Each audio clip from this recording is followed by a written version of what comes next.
Movie की starting में हम किसी आदमी को देखते हैं जो कि सो रहा था और अचानक से उसकी नींद खुल जाती है। वो आदमी अपने डोर को देखता है जिसे कोई मॉन्स्टरस हाथ खोलता है। वो आदमी काफी डर जाता है, लेकिन वो अपने बिस्तर से उठ भी नहीं पा रहा था और कुछ भी नहीं कर पाता। तभी उसके बेड के साइड से एक मॉन्स्टरस लेडी निकल कर आती है जिसकी आंखें ब्लैक थी और चेहरा काफी अजीब था, और वो उस आदमी को कहीं पर खींच कर ले जाती है, जिसके साथ ही सीन यहाँ पर शिफ्ट हो जाता है। खैर, अब हमको एक न्यू कैरेक्टर से इंट्रोड्यूस करवाया जाता है जिसका नाम होता है वांडा फुल्शिया, जो कि अपने भाई लूकस और भाभी ग्लोरिया के साथ में रहा करती है। लूकस यहाँ पर अपनी बहन के ऊपर काफी गुस्सा कर रहा था कि वो अक्सर अपने रूम में रहती है, घर में कम बात करती है और बाहर नहीं जाती, और वो कब से बोल रही है कि उसे कार लेनी है, जॉब करनी है, लेकिन वो कुछ भी नहीं करती और सिर्फ अपनी लाइफ को और अपने टाइम को वेस्ट कर रही है। असल में वांडा का कुछ टाइम पहले ही डिवोर्स हो गया था और तब से वो अपने भाई और भाभी के साथ में ही रह रही है, जहाँ पर वो अपनी लाइफ को ट्रैक पर लाने में और समझने के लिए स्ट्रगल कर रही है, लेकिन कुछ खास ठीक नहीं हो पाता। खैर, वो अपने भाई से ये बोलती है कि वो एक टाउन में जाना चाहती है स्लीप स्टडी में प्रैक्टिस करने के लिए, जहाँ पर उसे पैसे भी मिलेंगे, लेकिन लूकस और ग्लोरिया उसे मना कर देते हैं कि उसने किसी ऑनलाइन चीज को देखा और उसको सही मानने लगी और ये चीजें लेजिट नहीं होती। वो जिद करती है और उनको समझाती है कि जब वो आएगी तो पैसा भी होगा और वो जॉब भी कर लेगी, लेकिन लूकस नहीं मानता और वो सुबह बात करने का बोलता है, लेकिन वो ये कहती है कि वहाँ टाइम पर पहुँचने के लिए उसको आज रात ही निकलना होगा, जिस पर लूकस साफ साफ मना कर देता है। खैर, कुछ ही देर के बाद में वांडा अपने रूम में परेशान लेटी हुई थी, जो करना चाहती थी वो नहीं कर पा रही थी और वो बिना किसी की परमिशन के जाने का ही डिसाइड करती है। खैर, वो अपना बैग और अपने भाई की कार की कीज लेकर घर से बाहर आती है, लेकिन वहाँ पर पहले से ही लूकस खड़ा हुआ था और वो वांडा को देखकर पूछता है कि वो नहीं मानेगी, जिस पर वो उसको समझाती है कि वो अपनी लाइफ को समझना चाहती है, सब कुछ ठीक करना चाहती है, और लूकस उसे जाने की परमिशन दे देता है क्योंकि भाई कितना भी गुस्सा कर ले, लेकिन आखिर में वो अपनी बहन की खुशी ही चाहता है। खैर, अब वांडा उसकी कार को लेकर निकल जाती है और सुबह होते होते वो उस टाउन तक पहुँच जाती है, जहाँ पर उसे उस स्लीप स्टडी के अंदर पार्टिसिपेट करना था। अब टाउन के अंदर आते ही उसे विक्टर नाम का एक आदमी मिलता है जो कि उस स्लीप स्टडी करने वाले डॉक्टर का असिस्टेंट था। वो बोलता है कि स्टडी के लिए वो लोग इस ओल्ड टाउन में एक ओल्ड स्कूल में सेटअप कर रहे हैं, जहाँ पर सारे पार्टिसिपेंट्स के रहने के लिए व्यवस्था की गई है। अब वो दोनों स्कूल बिल्डिंग में आते हैं और विक्टर वांडा को एक रूम में बैठाकर डॉक्टर को लेने चला जाता है। वांडा को अब एक और लड़की मिलती है जो कि स्टडी में पार्टिसिपेट करने आई थी, जिसका नाम मार्गरेट था। निक नेम के लिए हम उसको मार्गो बुलाएंगे। वो दोनों आपस में थोड़ी बात करती हैं और फिर वहाँ पर डॉक्टर रिचर्ड आते हैं जो कि स्लीप स्टडी को कंडक्ट कर रहे थे अपनी रिसर्च के लिए। वो उन दोनों को थियोडोर ऑल्सन नाम के एक आदमी से मिलवाते हैं और ये भी इस स्लीप स्टडी में पार्टिसिपेट करने आया था। कुछ ही देर के बाद में उन सभी को एक रूम के अंदर लेकर जाया जाता है और ये रूम मेन ऑपरेशन रूम था डॉक्टर की रिसर्च के लिए। वो बताता है कि ये स्कूल काफी पुराना है, जिसको ओवरफ्लो वार्ड के तौर पर यूज किया जाता था कोविड-19 के टाइम पर, और उसके बाद इसे गिराया जाना था, लेकिन डॉक्टर ने अपनी रिसर्च के लिए फंडिंग जुटा ली और इस स्कूल को अपनी स्टडी और रिसर्च के लिए ले लिया, क्योंकि ये जगह उसकी रिसर्च के लिए काफी अच्छी है, जहाँ पर काफी जगह भी है और अकोमोडेशन भी है। अब वांडा उससे ये पूछती है कि उसकी रिसर्च आखिर है किस बारे में, जिस पर वो बताता है कि उसकी रिसर्च असल में स्लीप पैरालिसिस के बारे में है। वांडा ये बोलती है कि वो किसी भी तरह का ड्रग नहीं लेने वाली है, जिस पर डॉक्टर ये रिप्लाई करता है कि वो किसी भी ड्रग का यूज नहीं करेगा, उसे सिर्फ उन लोगों का टाइम और ओपन माइंड चाहिए, और उन लोगों ने कभी भी स्लीप पैरालिसिस को एक्सपीरियंस नहीं किया है, तो वो इसके लिए सबसे अच्छे पार्टिसिपेंट्स हैं। अब तभी वहाँ पर फोर्थ पार्टिसिपेंट भी आ जाता है जिसका नाम पोर्टर वॉटसन होता है। अब डॉक्टर सबके थोड़े बहुत मेडिकल चेकअप करता है और सबको अपने बारे में बताता है कि वो एक इंडिपेंडेंट फंडेड रिसर्चर है जो कि ह्यूमन माइंड की सबसे बड़ी मिस्ट्री पर काम कर रहा है, जो कि है स्लीप पैरालिसिस, जिसमें जाने के बाद लोगों ने डीमंस और गोस्ट वगैरह देखने का दावा किया है। वो आगे ये बताता है कि अक्सर जिन लोगों को स्लीप पैरालिसिस, स्लीप डिसऑर्डर्स और नाइट टेरर जैसी प्रॉब्लम होती है, वो लोग अपनी लाइफ में पहले ट्रॉमा, स्ट्रेस और पैनिक अटैक्स को फेस कर चुके होते हैं, और इन चीजों के आउटबर्स्ट का मेन रीजन ह्यूमन माइंड होता है, और उसका भी एक स्पेसिफिक हिस्सा जिसको बोला जाता है अमिगडाला। ये ब्रेन का एक ऐसा पार्ट होता है जहाँ पर इमोशंस, फियर और थ्रेटनिंग वाले थॉट्स जो होते हैं वो बनते हैं और स्टोर रहते हैं, और ये जो चीज होती है वो इस हिस्से के ओवर स्टिमुलेशन की वजह से होता है और ब्रेन के कॉर्टेक्स की वजह से होता है, जिसकी वजह से ही नाइटमेयर्स भी आते हैं। डॉक्टर आगे ये बोलता है कि वो इस रिसर्च में किसी भी ड्रग या फिर इक्विपमेंट का यूज नहीं करने वाला, बल्कि वो हिप्नोसिस का इस्तेमाल करेगा, और उसको अपनी इस रिसर्च से स्लीप पैरालिसिस और नाइट टेरर से डील करने का रास्ता निकालना है। डॉक्टर ये कहता है कि उसके अकॉर्डिंग अमिगडाला का ओवर स्टिमुलेशन ही इस चीज की वजह है। तो उसका हिप्नोसिस और कॉग्निटिव बिहेवियरल थेरेपी जो है वो इस रिसर्च से वो उस डोर को ओपन कर सकते हैं जहाँ पर ये इशू ठहरता है। वो अपनी रिसर्च में उन सबको हिप्नोटाइज करेगा और फिर कुछ दिन तक उनकी स्लीप हैबिट्स को मॉनिटर करके वापस प्रोसेस रिवर्स कर देगा, मींस उन्हें हिप्नोसिस से बाहर निकाल देगा। अब सभी लोग हिप्नोसिस की बात सुनकर थोड़ा हिचकिचाने लगते हैं, लेकिन डॉक्टर उनको यकीन दिलाता है कि वो ये कर सकता है और वो सब पैसों के लिए यहाँ पर आए थे तो वो रेडी भी हो जाते हैं। अब डॉक्टर उनको एक केस भी बताता है कि एक आदमी जो कि यहीं पर रहता था वो स्लीप वॉकिंग के डिसऑर्डर से परेशान था और एक दिन उसने स्लीप वॉकिंग करते हुए अपनी कार चलाई और उसका एक्सीडेंट हो गया जिससे वो मारा गया।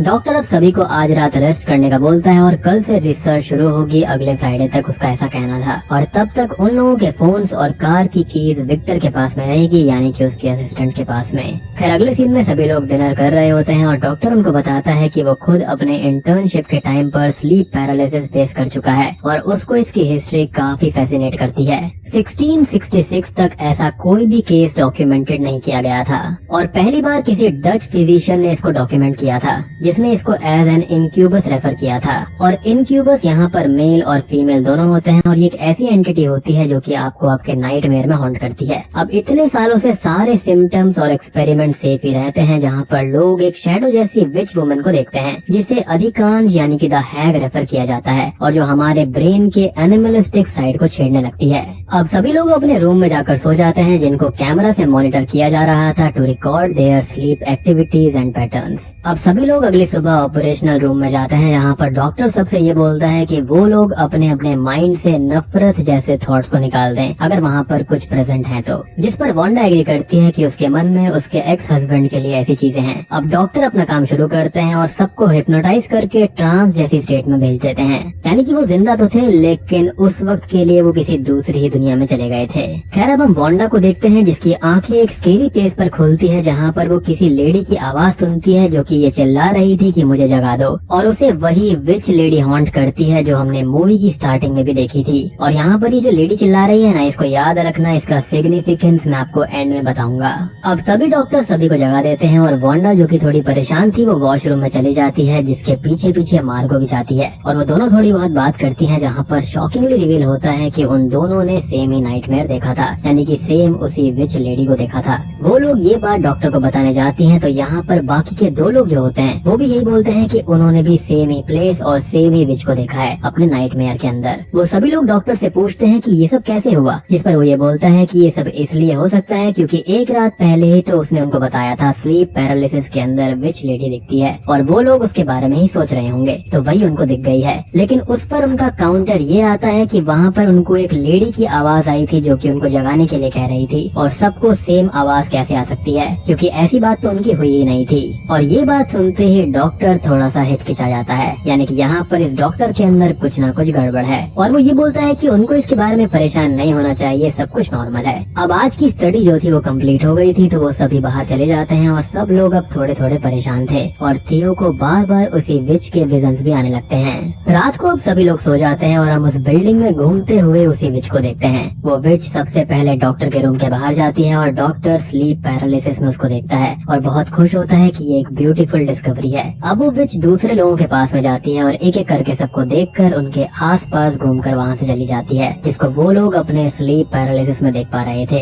मीन्स अपनी नींद में देख रहे थे और स्लीप पैरालाइज्ड भी हो गए थे, यानी कि उनकी आंखें तो खुली रहती है लेकिन उनकी बॉडी बिल्कुल भी रिएक्ट नहीं कर पाती। शायद से ब्रेन का जो वो हिस्सा है वही पूरी बॉडी को बिल्कुल पैरालाइज्ड कर देता होगा। खैर वो विच लास्ट में थियो के पास में जाती है और उसको देखने लगती है, जिसे देखकर वो बहुत ज्यादा डर जाता है और जोर जोर से चिल्लाने लगता है कि कोई उसको जगाओ। और अब उसके ऊपर थोड़ी सी ब्लड की ड्रॉप्स आती है और वो विच उसके ऊपर आ जाती है, जिसके साथ ही सीन यहाँ पर कट हो जाता है। अब यहाँ पर ये जो सीन है ना, अक्सर कई सारे लोगों ने इसका दावा किया है कि वो जब स्लीप पैरालाइज्ड होते हैं तो उनके ऊपर कोई डीमन या फिर कोई विच आती है जो कि उनके चेस्ट के ऊपर बैठ जाती है, जिससे उनका चेस्ट और उनका हार्ट बहुत हैवी फील होता है। और ये जो चीज है ना वो बिल्कुल रियल चीज है, यहाँ पर कई लोगों ने इस चीज का दावा भी किया है। अब अगली सुबह सभी लोग जागते हैं और उनको पता चलता है कि थियो अपने रूम के अंदर है ही नहीं। अब वो सभी लोग डॉक्टर के पास में जाते हैं और उनसे ये बोलते हैं कि थियो गायब हो गया है और साथ ही साथ उन्होंने उसकी चिल्लाने की आवाज सुनी थी रात में और उन्होंने कल रात सेम ही चीज को अपने सपने में देखा है, जिसे सुनकर डॉक्टर खुश हो जाता है और बोलता है कि थियो यहीं कहीं पर होगा। और स्लीप पैरालाइज्ड होने के बाद में इंसान काफी परेशान हो जाता है, तो थियो को अभी अकेले रहने का मन कर रहा होगा और वो वापस जरूर आ जाएगा।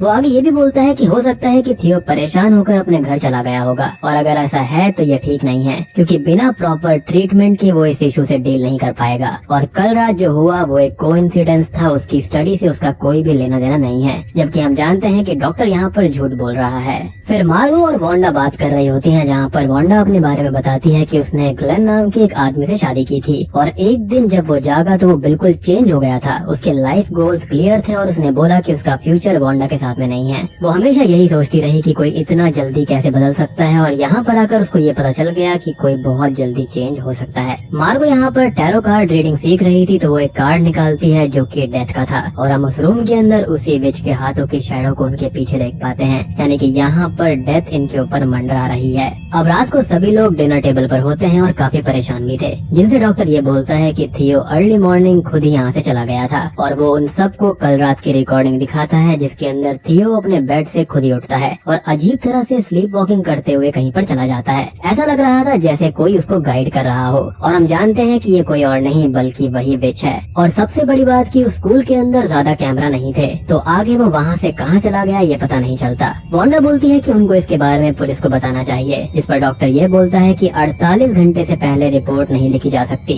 और वो अभी कुछ भी नहीं कर सकते। अब रात को सभी लोग सो रहे थे और फिर से उन्हें वही ड्रीम आता है और वो स्लीपिंग में पैरालाइज्ड हो जाते हैं, जिनके पास फिर से वही विच आती है और इस बार वो उनके पास आकर उन्हें टच भी करती है, जिससे वो लोग और भी ज्यादा डर जाते हैं। वो विच अब डॉक्टर के पास में जाती है और उसे कहीं पर खींच कर ले जाती है। अब अगली सुबह सभी लोग जागते हैं तो देखते हैं कि डॉक्टर खुद ही मिसिंग है और वो उसको ढूंढने लगते हैं और काफी परेशान हो जाते हैं। पोर्टर बोलता है कि वो यहाँ पर नहीं रह सकता क्योंकि लोग यहाँ पर एक एक करके गायब हो रहे हैं, जिस पर वांडा ये कहती है कि उनके साथ कुछ हुआ है और उन्हें सब कुछ ठीक करना होगा, लेकिन पोर्टर नहीं मानता और वहाँ से चला जाता है। वांडा और मार्गो वहीं पर रुकती हैं और वांडा ये बोलती है कि वो कहीं पर भी नहीं जा सकती, इसलिए वो सब कुछ ठीक करने का रास्ता ढूंढेगी, क्योंकि उसके पास में कोई और रास्ता था ही नहीं, ना ही उसके पास में पैसे थे और ना ही उसकी लाइफ सॉर्टेड हुई थी। खैर वो विक्टर को कॉल करके उससे डॉक्टर के मिसिंग होने की बात बोलती है और वो ये कहता है कि वो वहाँ पर आकर देखेगा। अब वांडा डॉक्टर की नोटबुक को पढ़ने लगती है और उसको एक आर्टिकल मिलता है जिसमें ये लिखा हुआ था कि 18 लोगों की 1981 के वक्त पर यानी कि नाइटमेयर के टाइम पर डेथ हो गई थी और ये पढ़कर वो लोग और परेशान हो जाती हैं। और यहाँ पर मैं ये समझ सकता हूँ कि ये विच वही होगी जिसने सबको मारा था।